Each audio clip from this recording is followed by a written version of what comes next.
Hello everybody, welcome to CinemaStream. I'm your host, Horacio Jones. I've been a local filmmaker and actor for over 15 years here in San Diego. And tonight we have Thom Mulligan. Thank you for coming. Thank you for having me here. Appreciate it. I heard it took you like 3 hours to get down here, man. Just about from Oceanside, but I'm here. Well, we appreciate you, and I'm sure there are fans out there who appreciate you coming down here and talking about what you do, man. Love it. Definitely. All right, guys. Well, welcome again to our second season of CinemaStream. We've got some new stuff. This week, we are doing a trivia challenge here, a film trivia challenge. So let's check that out. Trivia question is, you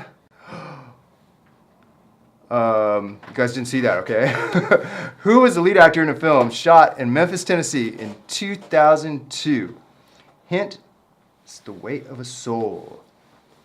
And you will be able to win 2 free tickets to the Digital Gem if you post your answer in the comments. First person that posts the answer in the comments tonight will win 2 free tickets to the Digital Gem. Woohoo! All right. So, Thom, what brings you out here? What brings you to LA and San Diego? What kind of dream? Really? The weather, yeah. All right. Well, partly the weather, but I mean, obviously to be closer to the movie industry in California, LA, and now, of course, San Diego is really growing, leaps and bounds here with the Film Consortium and San Diego Film Week. It's just pretty amazing what's happening down here in San Diego now. That's true. I'm really excited. I've got a film in Film Week, and so do you. Yeah, it's called Noticed. It's a short romantic comedy. Sweet, sweet. It'll be screening on Monday, March 5th at the MOPA, Museum of Photographic Arts. Oh, yeah, it's a great screening venue. Yeah, definitely. Beautiful, beautiful place. And speaking of the Film Consortium, let's do the news. We've got some news coming up here about local film festivals. Let's see here.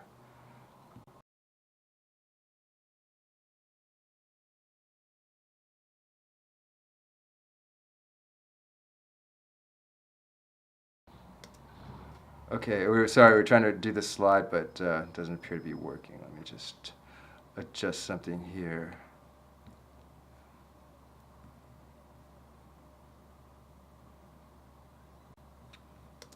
Okay, can you hear me now?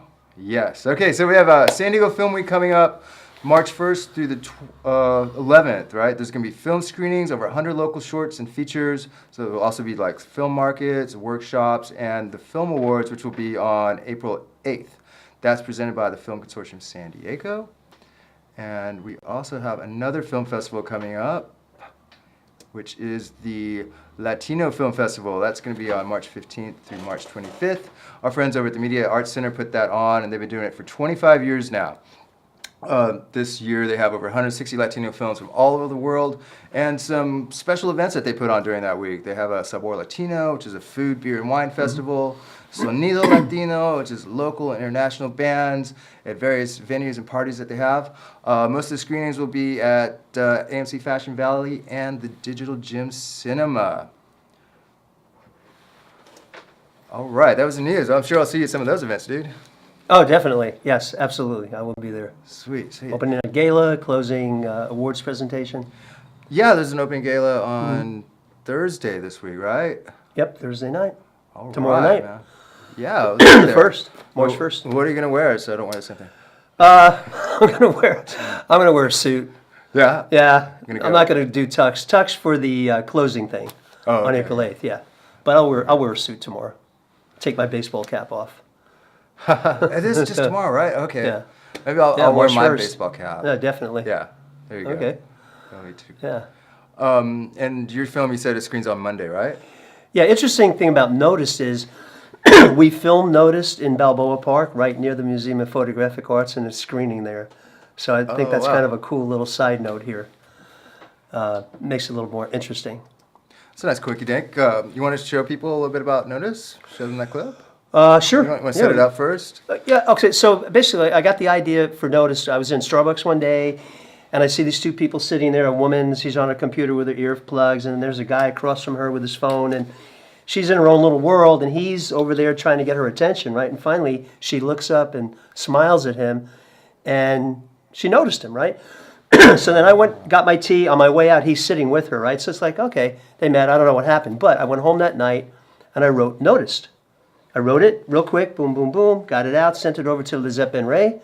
Lisette loved it, and we decided we were going to do it. And then we worked together to rewrite it and reconstruct it and tighten it up, and we went out and filmed it. And that's basically how that came to be. Awesome, and you just wrote it just like that. Wow. Yeah, that's how I usually, when I write just, I went home that night, wrote it. It was about 4 pages, sent it to Lisette, emailed it in the morning. She read it. She said, I love this. Let's do it. And we got together and we had to do rewrites and fix it up, but and made a few changes here and there, but basically that's how it went. Wow, well, you'll have to show me what your trick is, because I always like have an idea and then I just postpone it until it's just the right time to write it. I should just like. You know what the trick is? Just start writing it. Yeah. Or at least I tell people, at least write a synopsis, like write a page or two of what the storyline is, and then maybe you can sit down off of that, then go and write the script. Just get it out there in the world. Yeah. Right? Thanks Sure. for the advice. Yeah. You guys listen to that. All right, let's play a little bit of notice here. And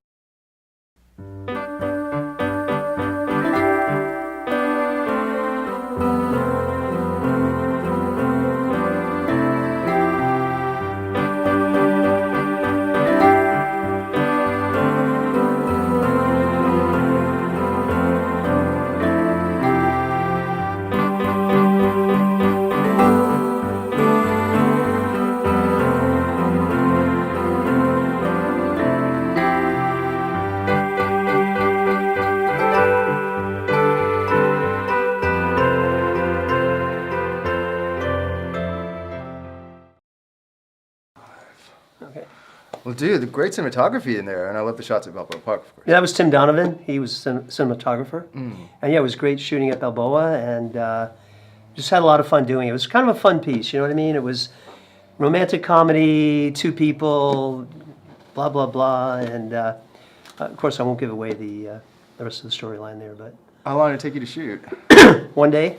Oh, yeah, okay. It happened fast. We wrote it, and we shot it I think about a month and a half later or something like that. So. Wow, well, your team is on the ball there, man. Good job, good job. And do you have any plans for that besides San Diego Film Week? Well, we've submitted to some other festivals. We're still waiting to hear and see what happens with that. But yeah, it was just, like I said, a cute piece. And yeah, I think it's interesting because it's the kind of stuff that's going on these days with people and, being on their computers and cell phones texting and all that stuff. So, yeah. Yeah, very timely, very timely. Yeah. Cool. And of course, Lisette is awesome. Lisette is amazing. I mean, she's an amazing artist, painter. I think she was watching, so hi Lisette. And you're amazing, watching. she is? Okay, hi Lisette. Anyway, and Frances up there. Anyway, she's up in LA. But she's an amazing painter and artist. She's an amazing actress, writer. We have just a great chemistry on camera together and found that we could work together well and develop things. And we have a number of other projects that we're talking about, including The Witching Hour, which that's our next one. That's just about done. She said hi. Hi. Hey, Lisette, yeah. Thanks for replying, Lisette. Yeah. So The Witching Hour, yeah, let's check that out. Okay. I think we have a short clip from here, right? It looks Okay. like it's in an ice rink. Yep. All right, let's see. Here we go, The Witching Hour. Hi. Hi. Have you ever been to Dublin? No, I don't think so. Well, I'm Jimmy Callahan. My name is Mariela. Oh, Mariela who? Mariela de la Rosa. De la Rosa. I think I like that. Well, I like it too. Do you now? Wow. I like it. I do. Okay, interesting looking clip. Oh, thank you. How does it relate to The Witching? What's witching about it? The Witching Hour. Well, I can't. If I told you that, I'd give away the story, so Okay, I can't. don't wanna give But I away the will. I will say this about it: how it came. It was from an event in my childhood when I was about 5 years old, and it's been in my head for years. And what happened was Lisette and I met at Halo Cinematic, over their acting studios, and we just acted really well together. We had great chemistry on camera, and I said, we should do something outside of here. He said, yeah, I'd love to do that, So I said, well, I have an idea. So I went and I wrote the first 3 pages of The Witching Hour, and I showed it to Lisette, and she loved it, and she said, yeah, let's do it, let's develop it. So the 2 of us wrote the whole script together. And originally it was going to be set in the 50s, because that's when it happened, but then we talked about it, and it would have been a much bigger budget having shot, because we would have had to have the period cars and period clothes and everything else. So we decided to set it present day, but adding in the thing about how couples and relationships and about cell phones and texting, and the husband doesn't want his wife to see his cell phone, and the wife doesn't want her husband to see her cell phone, and trust in relationships and trust in marriage and so on and so forth. Sense of space in the digital realm. Yeah, and that was Lizette's idea to bring that realm in, and so it's kind of tied the two together, but present day. Okay, well, when will that be released? Well, probably, we're getting pretty close. We just finished color correction, and then have sound design to do, and then the visual effects and credits. And I would say probably about a month from now, it should be finished, and we'll start putting it out into festivals. And we plan on pitching that one to the studios in Hollywood for a feature film or a possible TV series based on those two characters. Cool, best of luck with that. Yeah, because it's about a guy from Dublin, Ireland, and about a woman from Mexico City. And they have this relationship and so on and so forth. So, okay, so it's like a love story in a way. It's a love story. It's about having trust in relationships, and like even in most marriages, sometimes people take each other for granted. They don't intend to, but everything else gets in the way of the love. And sometimes you got to stop and take a look at each other and go, "We love each other. How do we get back to that?" So this is like two people struggling to save their relationship and save their marriage because they really love each other, although there's all these things in the way. That's basically the story of the witching hour. Okay, I can relate to that. Yeah. Yeah. That definitely happens. Yeah. Probably to all of us. As much as we try to take people and really love and appreciate them, just sometimes just life just gets in the way, and you just like absolutely have to take a moment and step back and focus if you want to have the relationship, you have to. Focus on that. Yeah. Cool.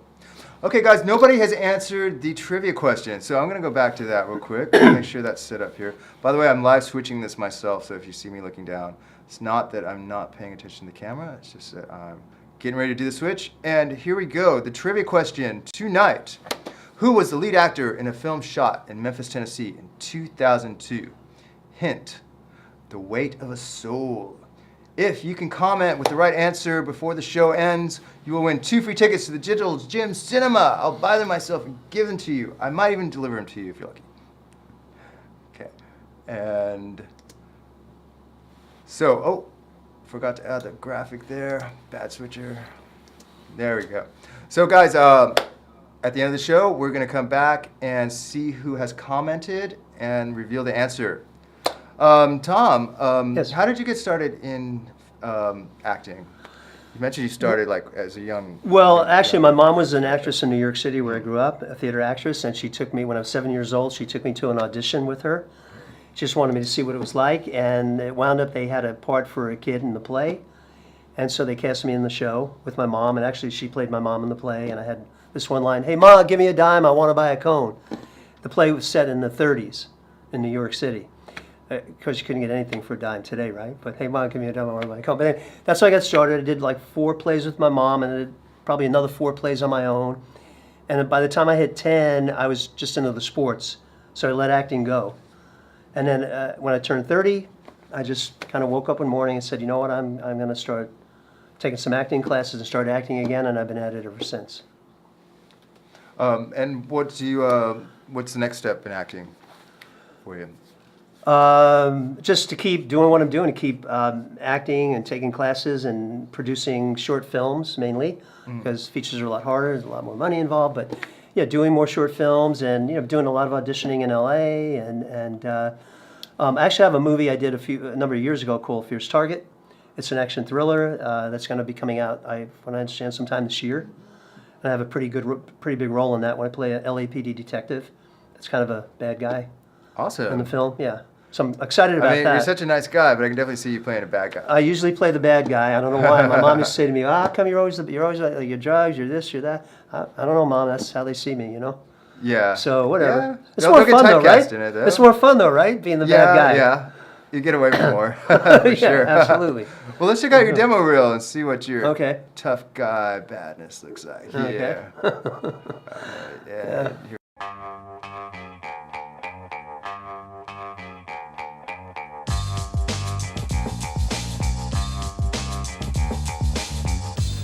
Hold it right there, you son of a bitch. Don't move. We're leaving, Bill. Don't move. Don't move. Yeah. Now you're leaving, huh? After this, after traumatizing everyone? Bill, no. What? So you come back anytime you like and assault my daughter and my grandson? Bill, no, Bill, you know me. Come on. I know the front, the show. What, Bill, you think everybody's got it out for her? What, the courts, the therapists, everybody? Because you were lying to them. Bill, I get it. I understand that this is your daughter, Bill, but think about it. Think about how bad you got to screw up to lose custody of the kids when you're the mom. You said you were going to protect That's us. why it's so easy for a woman to make that claim, to get that kind of a reaction. Kyle and Ryan, they told me too. Kyle and- Wanted to talk to you about the timeline before John got killed. Sure. Anything I could do to help? Great. But it seems we had a little problem with the doorman changing his tune. We questioned him originally. He was afraid he'd get in trouble for leaving his post. Now it seems he stepped away about 11:24 p.m. up until around the time the lights go off. Just enough time for the killer to go up on the service elevator without being noticed. You want to get straight with each other? You were going to go on vacation, right? Bullshit. You think I'm a sucker? Who were you when I found you? What did you have? Nothing. You were just another runt on the street. No future inside of nobody. I took you in. I employed you. I treated you like family, like a daughter. And you want to go just like that? Now it's my turn to ask why. I do these counseling sessions for Pastor Glenn voluntarily. Don't get paid for it, but I'm here for them, for you, and for God Almighty himself. Yes, it's not a bank score or jewel heist, but give us some quick Titus Overcash. God knows I need the money. You wouldn't even have to be involved. You could sit this one out. I could pull a crew, safety in numbers. You get a finer and planner's fee. Won't do it. Who's riding in I am. God is good. Ephesians chapter 5. Wives, submit unto your own husband. The husband is ahead of the wife. I guess you just skipped right past that part, huh, good sister? Can I get an amen? Come here, boy. Don't make me come to you. Hey, give me 2 large on the Dodgers. You got it? Oh, no, I know they're going all the way. Do you remember the story in the Bible about the harlot? She probably had a good heart, but she was a whore just like you. Now get this. Christ said to her accusers, "Let you without sin cast the first stone." And her accusers walked away and dropped their rocks. You know why? They knew they were no better than her, as I am no better than them. He took care of everyone. I think they got our message. That would be all.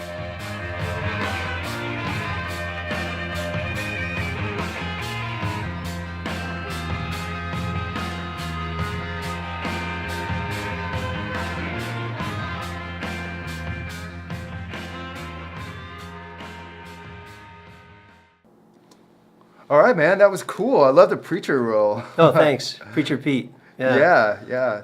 Tell me about that. What movie was that from? A movie called Calais that we filmed in actually in 2007, came out in 2009, but it's based on a true story of a very abusive home relationship, and and I had read the script, met the guy who wrote it. It was his life story. Read it. It was a very raw story, and I said, we got to make this movie. I think people need to see this and hear about this, and it might affect people. And it took about 2 years from that point to finally get to it, but we finally decided, okay, we're going to do it. We started with no budget and thought we'll do everything we can do to move the movie forward, meaning we started casting it, we started location scouting, we did anything that didn't cost money.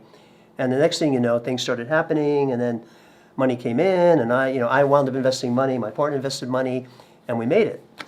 And it wound up winning 5 Best Picture awards at film festivals over the next year and a half. Well, cool. Congratulations with that. Got distributed. It was on cable for a while. It was on video on demand. It was on a few other outlets, and now it's on, I think, on Amazon and a few other outlets. Still, it's still There out you there. go, guys. You can see his feature film on Amazon or even Calais. Netflix. Calais. See, Calais. Absolutely. It's a very hard movie to watch. Very powerful. There's a lot of it's physical abuse in the movie, and the kids Rated are R. abused, and it's kind of hard to watch sometimes for some people. Was it hard to act in some? It was. play a I role played like the that? abusive stepfather. Yeah. Right. And what it was the guy who wrote it. He made his father 2 characters. See, because his father was one way. He said when they were young, but then his mom kind of wore his father down, he became this other guy. But in the movie, he made it where the father passes away, and then she marries this other guy who's the stepfather, which was my character, and he's a very abusive guy. The mom was really more the abuser, but he, the stepfather, is very abusive, and that's what happens. So. Well, I don't know if I want to watch it now. Yeah, but it has a very redeeming ending. Believe it or not, it does. Yeah. No, I'll definitely check it out. It has a very redeeming ending. Okay, yeah. And speaking of feature films, Yeah. part of what we like to do here towards the end of the show is just, give advice to any local filmmakers or, starting up filmmakers or actors. You Right. know. So what would you say to somebody who wants to make a feature film, but they don't have much of a budget? How can they get around that little obstacle there? Well, I have a thing called That's It. The as if. You have to act as if it's going to happen, Okay. and just do it. In other words, do anything you can do. Write the script first of all, right? Mm-hmm. Make a poster, right? Put it out there into the universe. Make the poster. Do anything you can do that doesn't require money, and then watch things happen. Once you put it out there, once you get the energy going, the universe picks up on it, and somehow things will start happening. It's not like I can't do it now because I have to wait for this, or I can't do it because I don't have money. Just say, I'm in pre-production. That's all. Be in pre-production and just go for it. There you go. That's Just the best go way for I it. can put it. Yeah, just go for it. Okay. And see where it goes. You might be surprised. Do you have any tips on, securing funding? I mean, I'm not asking you for your sources, but, how do you go about looking for people that may be interested in investing in a feature film? Well, it could be anybody. It could be friends. Like I did a movie called Paid in Full 2 years ago in Detroit, which just came out on DVD. And the woman who produced it raised $500,000 just on the script alone. Had never produced anything in her life, right? Wanted to do this movie about underage sex trafficking in the U.S. And hired somebody to write the script. Raised $500,000 on the script. Shot the movie. The movie's out there. And the thing is, she raised it in the Indian community. She's from India really? originally, so she lived in a very wealthy Indian community in Detroit. She raised $500,000. So the point is, you got to talk to people. You know what I mean? It's just, it's kind of a hard grind sometimes because I know everybody in LA's got a script. Everybody's trying to raise money. I get calls from Calais still, people asking me to help produce their films. But first question is, do you have a budget? No. You have any money? No. Okay, well, when you get money, when you get a budget, let me know and I can really help you because I know a lot of people. So it's just, if it's something you want to produce, if you're passionate about that project and you feel you have to make this movie, then you just keep going at it. It's probably going to take a while. But when you look at some of the movies out there that are being made, people are investing money in movies, right? Yes. So it's just And talking to people and wonder hoping. why on some of those Well, movies, I do. but- No, I do. No, I agree. I do. But I mean, that's what it is. You have to, if you want to make this particular movie, you just got to go ahead and do it. You got to go ahead and talk to people. Right on. Yeah. And then good hopefully, advice. eventually, you find the right. It took Billy Crystal. I was reading about him, about a movie he wanted to do. It took him 11 years to raise the funding. Billy Crystal. He's pretty up there, Wow. right? It took him 11 years to raise money to do this movie that was finally done a couple of years ago. Can't remember the name of it, but anyway. So there you go. Just have to have the tenacity. You have to have the just keep tenacity, and as my going for friend it, says, man. it's a grind. It's just a grind, you know. You got to be at it. So Yeah, well, there That's you go, it. guys. Just go for it. Realize it's going to be a lot of hard work and, maybe some suffering, maybe not. Who knows, man? But you probably have to, dedicate a large portion of your life to making a film, right? well, if you truly want to get it done, you will. Like Yeah. we did Calais. A lot of people say you can't do this movie. You need 10 million to do this movie. You need at least 10 million. All these locations, all these people, kids, this, that. We did it for. I don't want to say what the budget was, but we did it for way less than that. Cool. We got it done. So Great story. yeah. And guys, another great story is that we have a winner for our trivia contest. Woohoo! And let me reveal for you the answer here. Ta-dum! The answer was Sean Penn, and our winner was Lisette Ben Ray. No! Yay! Yay! Go Lisette! Congratulations, Lisette. I don't know how you knew that one. You probably know Sean Penn. But anyway, we'll get in touch with you, Lisette, and get those tickets over to you through the email or the Facebook or something like that. I love it. She's on it. She's on it. Well, thanks for joining us, Tom. It's been Oh, a you're pleasure. welcome. Thank you very much for having me here. Really appreciate it. And everybody out there, don't forget that Tom's movie is screening when next Monday? Monday night, 7:30 at Museum of Photographic Arts at Balboa Park. All right. Noticed.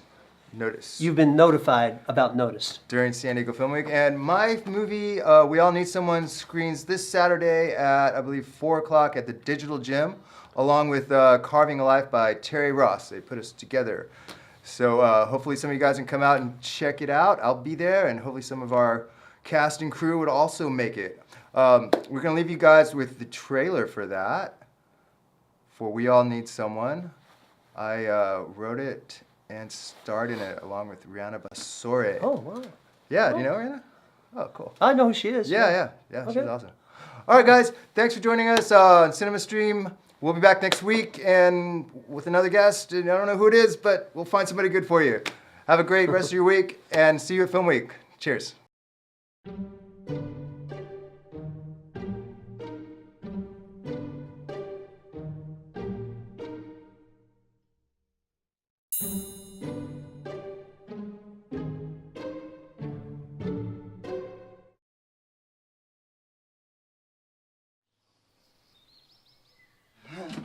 Good morning, wake up. What are we gonna do today?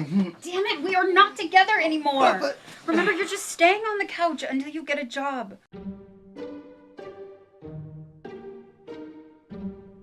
Baby, I got you some flowers. Oh, stop tearing up my garden. I worked so hard to get those to grow.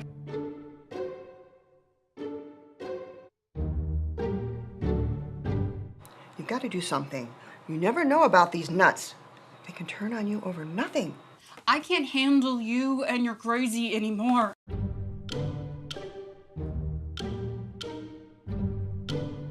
Look, one day you're gonna realize this is all for the best. It's best to walk away graciously. You let her go, she don't appreciate you. Doesn't matter if she's real or not. As a matter of fact, I got just the girl for you.